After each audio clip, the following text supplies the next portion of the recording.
Coach, just what's these last couple days been like? It's been crazy. It's been deja vu all over again. When I was at Miami, they hired a new guy. It was a little bit later. It was right before we left to go to the bowl game. That time I was going to Pitt. I didn't know that the incident was going to happen with Coach Haywood. So, but it's a lot alike. But you know what? I'm in good spirits. The rest of the coaches are in good spirits, and we've got the kids back corralled. We had a meeting yesterday, and we're going to be fine. Feels important to address all this, you know, to try to get these guys back focused on the bowl. Yeah, everything happened so quick. Coach Taggart leaving, so they was going through that, and then the hire happened so quick, and so they've been on a little bit of a roller coaster. But I'm glad that it did happen early and not a little bit later on, because their attention would be off of the bowl game. So. Why was practice so good on Sunday? I don't know. You know, we did pretty much the same thing. I think the kids rallied behind us a little bit. They kind of got some of the coaches out of the funk a little bit. And it was the same thing at Miami, though. I mean, exactly. We had some of our better practices during the bowl, the bowl week. And I expect another good practice. We're going against each other a lot. That has something to do with it, too. Offense against defense, good on good. And they like competing against each other. So I think that has a lot to do with the good practice. Are you working on another great pre-bowl game speech? Man, I don't know if I can top the last one, but I think I got something up my sleeve. It could top it. I don't know, but it's gonna be a challenge. But I might have one.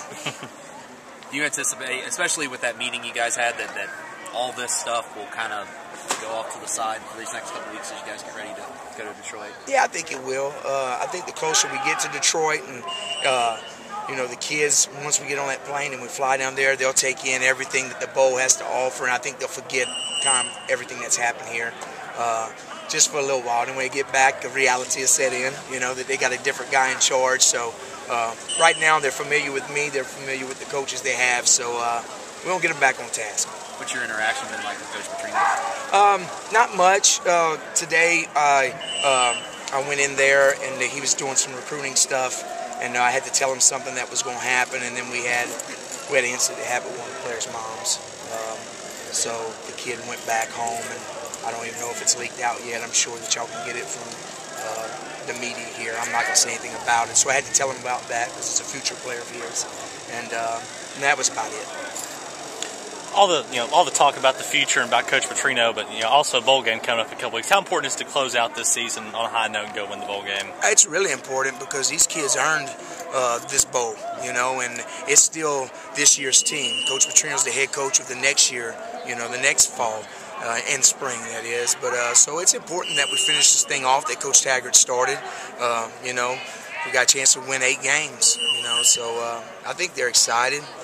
We've never won a Division I bowl game before, so that's something that we can do before we leave, that we can put a feather in our cap. Certainly the win would be huge for the school. But what would it mean to you to be 2-0, when coaching a bowl game? Well, it's never been done before. I don't think there's ever been an interim head coach at 2 different schools within 3 years. A guy from USA Today called me yesterday, and he's supposed to be writing a big old article on it. He asked me a series of questions, and so I'm going to have that second win, man. I got to make history somehow because right now I feel just like a closer, a mercenary guy just coming in at the end. I might start my own business, just be an interim head coach. Wait till coaches leave, and then people just hire me in to come in and close the deal. So I'm a closer right now. You feel like it's almost kind of like an auditioning for you for wherever your next job may be? Well, I think you got to use it as that. I did it last time, and that's not why I do the pregame speeches. That's not why I take the interim jobs, of course. I do it because of the kids, and it's an opportunity, just an opportunity to lead your own program just for a little while. And but it did get me this job.